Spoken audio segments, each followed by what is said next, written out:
Hello दोस्तों, अगर आप ऑप्शन ट्रेडिंग करते हैं या फिर ऑप्शन ट्रेडिंग सीख रहे हैं तो आज मैं आपको बताने वाला हूं कि अपने चार्ट के ऊपर प्रॉपर स्टॉप लॉस कैसे लगाया जाता है, यानी कि एसएल को आप कैसे लगाएंगे। जैसे कि ये मेरे पास निफ्टी 50 का चार्ट है। आप इसमें अगर कहीं पे भी आपका एंट्री बन रहा है तो आप एंट्री करेंगे तो स्टॉप लॉस आप कहाँ पर लगाएंगे। सबसे पहले स्टॉप लॉस को डिसाइड करना होता है। प्रॉफिट तो बात की बात है, प्रॉफिट मिलेगा तो अच्छी बात है, नहीं मिलेगा तो हमें स्टॉप लॉस कितना देना है ये तो पता होना चाहिए। नहीं तो अगर आपको ये पता नहीं है कि इस ट्रेड में हमारा स्टॉप लॉस कितना जाएगा, कितना पैसा जाने वाला है, तो अल्टीमेटली आप कितना भी प्रॉफिट कर लो लॉस में ही रहोगे। तो इसके लिए कैसे कैलकुलेट किया जाता है, सबसे पहले मैं आपको थ्योरी समझा देता हूँ, उसके बाद चार्ट पे प्रैक्टिकल समझाऊंगा। तो अभी मैं थोड़ा सा वाइट बोर्ड पे लेके आ गया हूँ। तो यहाँ पे फॉर एग्जांपल मैं कोई भी एक ट्रेड, तो यहाँ पे फॉर एग्जांपल जैसे कि मैं 18,000 के लेवल पे, मैंने निफ्टी 50 के लेवल पे मैंने एक सी यहाँ पे बाय करना चाह रहा हूँ, जिसका अभी प्राइस चल रहा है ये 48 रुपये प्राइस चल रहा है। ठीक है, तो मेरा यहाँ पे कोई भी सेटअप बना है, सबसे पहले सेटअप पे ही ट्रेड करना है। वहाँ पे मैं एंट्री बनाना चाहता हूँ, तो वहाँ पे हमें कितने रुपए का यहाँ पे स्टॉप लॉस लगाना है। अभी तक जो हम स्टॉप लॉस लगाते थे या फिर बिगनर लेवल में स्टॉप लॉस लगाते हैं, कैसे लगाते हैं कि हमारा 5 रुपये या फिर 10 रुपये का स्टॉप लॉस लगा देते हैं। जैसे कि ये 48 है, 38 में हम स्टॉप लॉस लगा देंगे। तो ये तो हमने डायरेक्ट अमाउंट पे लगा दिया, लेकिन एक्चुअल चार्ट पे कैसे कैलकुलेट होता है वो हमें नहीं पता होता है। तो अभी मैं आपको बताऊंगा कि चार्ट पे कैलकुलेट कैसे किया जाता है और एक्चुअल में आपका स्टॉप लॉस कितना आएगा, रुपए में भी और पॉइंट में भी क्या कन्फ्यूज़न होता है वो मैं चार्ट पे अभी क्लियर करूँगा। ये रहा चार्ट जो कि मैंने निफ्टी 50 का चार्ट ओपन किया है और 5 मिनट के टाइम फ्रेम में है। तो चलिए कोई भी मैं एग्जाम्पल कहीं पर भी ले लेता हूँ। तो चलिए एक मेरा यहाँ पे ट्रेड बन रहा है जो कि है फॉल्स ब्रेकआउट।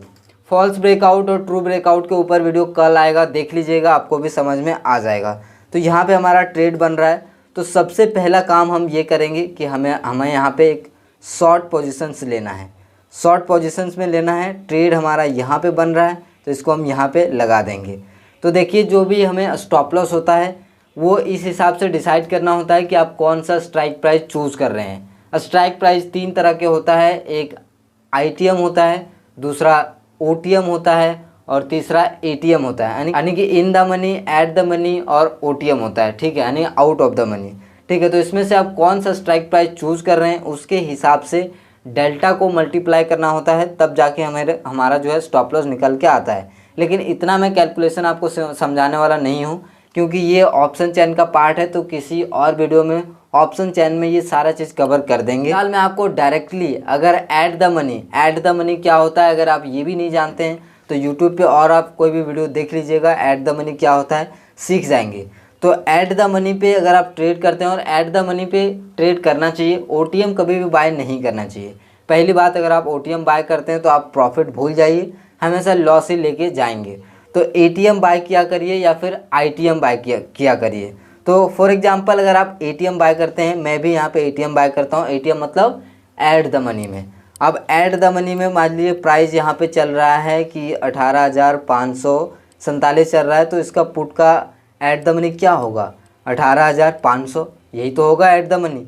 तो ऐट द मनी हम ले रहे हैं। ठीक है, तो ऐट द मनी में जब हम लेंगे तो यहाँ पे जब ये शॉर्ट पोजिशन से आप लगाएंगे तो सबसे पहले हम एसएल डिसाइड करेंगे, टारगेट तो डिसाइड नहीं करेंगे ना। तो एसएल यहाँ पे हम मान लीजिए यहाँ पे हमारा एंट्री बन रहा है और मैं यहाँ पे लगाना चाहता हूँ इसको, इस जगह पे स्टॉप लॉस। तो अभी आप स्टॉप लॉस को देखिए कितना पॉइंट का स्टॉप लॉस है। तो स्टॉप लॉस यहाँ पे दिख रहा है 16 पॉइंट का। तो 16 पॉइंट दिख रहा है तो क्या ये 16 रुपये होगा? तो ये पॉइंट दिख रहा है तो ये 16 रुपये नहीं है, यानी कि इसका आप आधा कर दीजिए ऐट द मनी पे। मैं ऐट द मनी पे बता रहा हूँ, अगर आप ओटीएम बाय करेंगे तो ये काम नहीं करेगा, ऐट द मनी पे काम करेगा।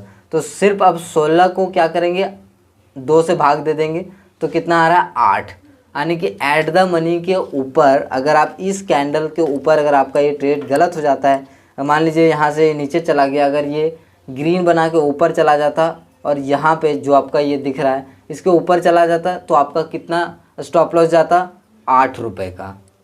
अगर मैंने यहाँ पे चार्ट देख के मैंने अगर लगाया है, ट्रेड मैंने बनाया है, तो यहाँ पे ये अगर ऊपर चला जाता 16 पॉइंट का मुझे यहाँ पे दिख रहा है, तो 16 पॉइंट में आप उसको 2 से भाग दे दीजिए तो बचा कितना, 8। अब 8 पॉइंट जो है ये 8 रुपये है आपका, अब वो पॉइंट नहीं है। ठीक है। जब आप भाग दे देंगे तो ये 8 रुपये हो गया। तो मैंने ख़रीदा था कितना, 48 रुपये में। और मुझे कितना, अब जो लगाना है, स्टॉप लॉस लगाना है अपने सिस्टम में, वो इससे 8 रुपये नीचे लगाना है, ना कि 10 रुपये नीचे लगाना है। वैसे अगर आप अंदाज से लगाते तो कितना लगाते थे, पहले 10 रुपये लगा दिए, कभी 15 रुपये लगा दिए, कभी 12 रुपये लगा दिए, क्योंकि पता ही नहीं है कि उस कैंडल के नीचे स्टॉप लॉस कैलकुलेटेड कितना आएगा। तो अगर मैं स्टॉप लॉस रख रहा हूँ कि मेरा अगर ट्रेड गलत हो जाता है और ये कैंडल ऊपर रिवर्स हो जाता है तो इस कैंडल के ऊपर जाएगा तो सिंपल हमारा स्टॉप लॉस हिट हो जाएगा। तो मैंने ऑलरेडी यहाँ पे कैलकुलेट किया, स्टॉप लॉस कितना है 16 पॉइंट का, इसका आधा कर दिया 8 हो गया। अब 1-2 पॉइंट का बफर भी आप चाहें तो रख सकते हैं, अदरवाइज एग्जैक्टली लगा सकते हैं। कई बार क्या होता है कि थोड़ा बहुत अगर स्पाइक आ जाता है या फिर डीके वगैरह हो जाता है तो स्टॉप लॉस हिट हो जाता है। तो अब 8 रुपये की जगह आप उसमें 9 रुपये का स्टॉप लॉस लगा दीजिए। तो आपका ये झंझट भी ख़त्म हो गया कि कितना का स्टॉप लॉस लगाएं, क्या लगाएं। तो अभी देखिए यहाँ पे 16 पॉइंट का हमारा स्टॉप लॉस हो गया। 16 पॉइंट का मतलब 8 रुपये का स्टॉप लॉस हो गया। सिंपल जो भी आएगा आधा कर दीजिए ऐट द मनी पे। और यहाँ पे 20 पॉइंट का टारगेट है, तो हमारा टारगेट कितना है 10 पॉइंट का, यानी कि 1:1 यहाँ पे मिल रहा है। टारगेट बुक करके निकल लेंगे। उसी तरह से कहीं पे भी ट्रेड करेंगे, सिंपल उसी तरह से करना है। जैसे फॉर एग्जांपल आपको कहीं पे भी कुछ भी हैमर दिख गया, ठीक है, आप देखिए रैंडम ट्रेड मत करिएगा, पहले सीख के ही करिएगा, मैं आपको बता रहा हूँ। तो यहाँ पे आप लॉन्ग पोजीशन ले लिए। अब आपको यहाँ पे इस कैंडल को क्लोज हो गया और आप इस कैंडल पे, इस ग्रीन कैंडल में आप एंट्री बना रहे हैं, ठीक है। स्टॉप लॉस आप रखना चाहते हैं ये जो कैंडल है उसके नीचे रखना चाहते हैं, ठीक है। टारगेट आप रखना चाहते हैं यहाँ कहीं पे इस वीक के ऊपर। इतना बात समझ में आ गया।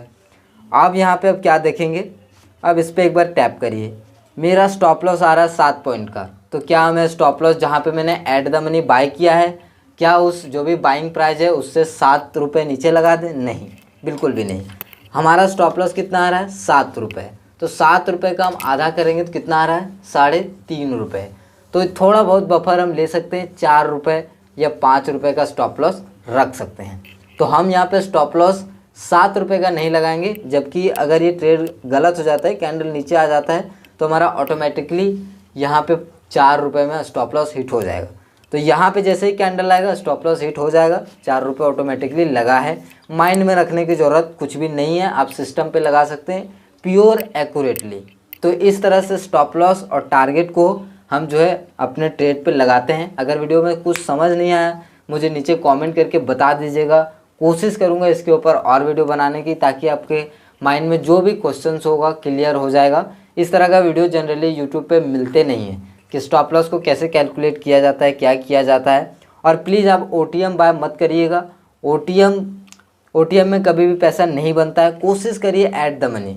ऐट द मनी का डेल्टा सही होता है। डेल्टा वगैरह के बारे में वीडियो बनाएंगे, ऑप्शन चेन के बारे में जो वीडियो बनाएंगे तो उसी समय मैं आपको बता दूंगा। बाकी इस वीडियो में इतना ही, मिलते हैं अगले वीडियो में, तब तक के लिए नमस्कार, जय हिंद।